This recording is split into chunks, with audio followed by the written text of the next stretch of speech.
the Crown has decided that from this day forward, trial by combat will be forbidden throughout the Seven Kingdoms.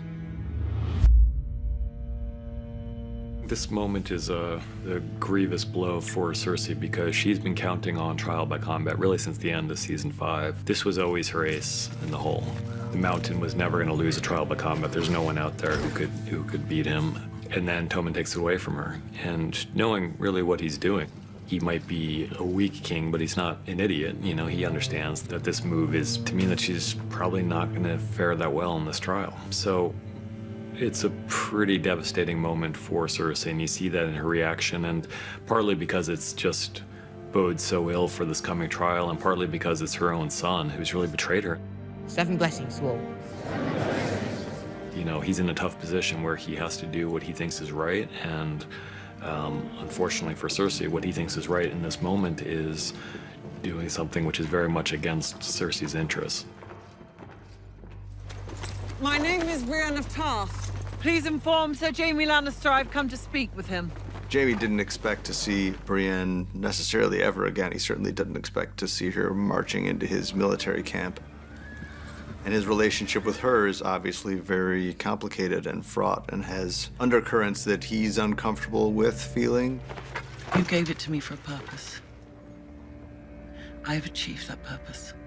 Giving her the Valyrian steel sword was no small thing. There are probably like 10 of these things in the world. It's yours. It will always be yours.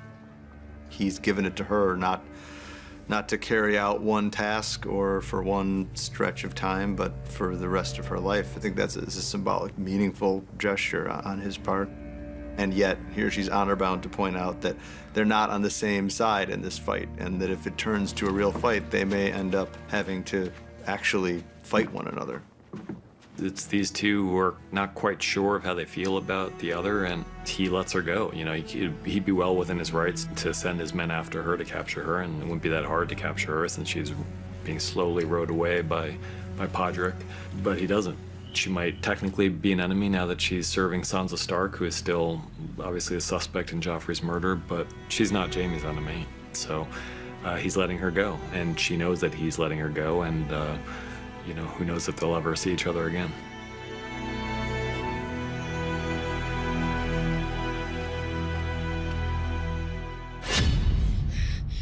Arya is in danger. She's got an open wound in her stomach, and the one person who has protected her to this point, unfortunately, gets murdered. The many-faced god was promised a name. He must always receive what is his.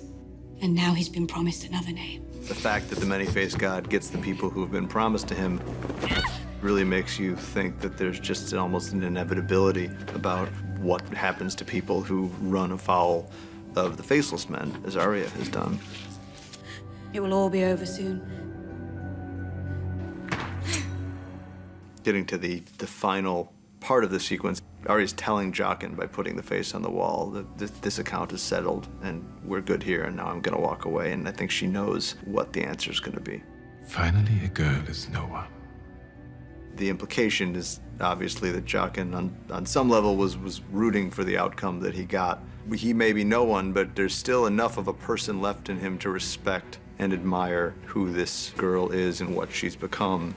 Arya finally tells us something that we've kind of known all along, that she's not no one, she's Arya Stark of Winterfell.